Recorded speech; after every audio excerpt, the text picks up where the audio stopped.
Assembly budget సమావేశాల సందర్భంగా తెలంగాణ శాసనసభలో వాడివేడి చర్చ జరిగింది. అధికార ప్రతిపక్ష పార్టీల మధ్య సవాళ్లు ప్రతి సవాళ్ల పర్వం హాట్ గా కొనసాగింది. 6 గ్యారంటీల అమలుపై బీఆర్ఎస్ వర్కింగ్ ప్రెసిడెంట్ కేటీఆర్ ప్రశ్నించగా గత బీఆర్ఎస్ ప్రభుత్వ వైఫల్యాలను ఎత్తి చూపారు అధికార కాంగ్రెస్ పార్టీ సభ్యులు.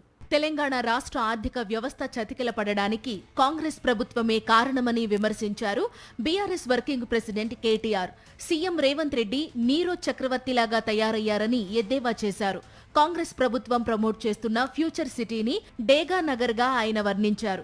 మహిళలకు వడ్డీ లేని రుణాలు 57,000 కోట్లు ఇచ్చినట్లు రేవంత్ రెడ్డి ప్రభుత్వం చెప్పుకుంటోందని, అలా వడ్డీ లేని రుణాలు 57,000 కోట్లు ఇచ్చినట్టు ఆర్డర్ కాపీ ఇస్తే తాను ఎమ్మెల్యే పదవికి రాజీనామా చేస్తానని సవాల్ విసిరారు కేటీఆర్.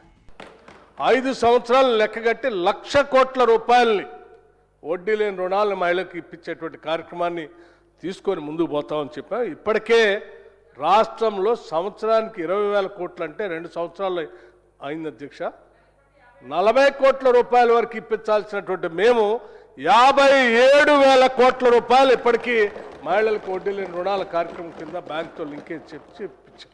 40,000 కోట్లు కాదు, 57,000 కోట్లు వడ్డీ లేని రుణాలు ఇచ్చామన్నారు. అంతేగా సార్ మీరు చెప్పింది? 57,000 కోట్ల వడ్డీ లేని రుణాలు ఇచ్చామని ఆన్ రికార్డ్ ఇప్పుడు డిప్యూటీ సీఎం చెప్పారు.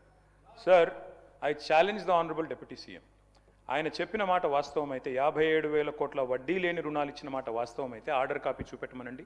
ఇక్కడే రాజీనామా చేసి నేను శాశ్వతంగా, లేదంటే వారు రాజీనామా చేయాల్సి, తప్పుడు ప్రచారం చేసినందుకు, సభను తప్పుదోవ పట్టించినందుకు వారు రాజీనామా చేయాలి. ఎక్కడిచ్చారు అధ్యక్ష 57,000 కోట్ల వడ్డీ లేని రుణాలు? ఈ రకంగా సభను, రాష్ట్ర ప్రజల్ని, రాష్ట్రంలోని మహిళల్ని కించపరుస్తుంది మీరు. ఎక్కడిచ్చారు వడ్డీ లేని రుణాలు 57,000 కోట్లు? లెక్కలు చూసుకోండి, మీరు ఫైనాన్స్ మినిస్టరు, ఇట్లా మీరు మాట్లాడకూడదు. భట్టి గారు, యూఆర్ రాంగ్. ఫిరాయింపు ఎమ్మెల్యేల కేసును కొట్టేయడాన్ని ప్రశ్నించారు కేటీఆర్.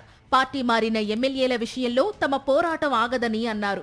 ఈ కేసును స్పీకర్ కొట్టివేసినప్పటికీ వెనకడుగు వేయడం లేదని, త్వరలో సుప్రీంకోర్టుకు వెళతామని, సుప్రీంకోర్టు కూడా కొట్టివేస్తే రివ్యూ పిటిషన్ వేస్తామని ప్రకటించారు కేటీఆర్. దీనిపై స్పందించిన స్పీకర్ గడ్డం ప్రసాదరావు ఫిరాయింపుల కేసులో ఇచ్చిన జడ్జిమెంటును చదవాలని, తీర్పు నచ్చకపోతే కోర్టుకు వెళ్లాలని కేటీఆర్కు సూచించారు. ప్రతిపక్షాలు కట్టుకథలు, పిట్టకథలు చెబుతున్నాయని విమర్శించారు మంత్రి పొంగులేటి శ్రీనివాసరెడ్డి.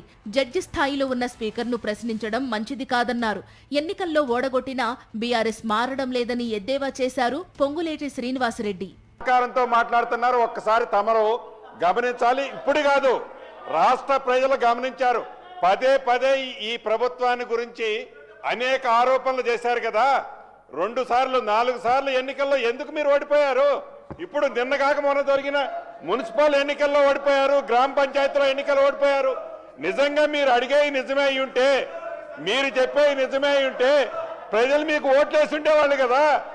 మీకు ఓట్లు అయిపోతే ఇంకా మీరు అవగాహన చేసుకోకుండా కట్టుకథలు, మాటల గారెళ్ళు, ఇంకా నిరంకుశానికి బ్రాండ్ అంబాసిడర్లు మీరు.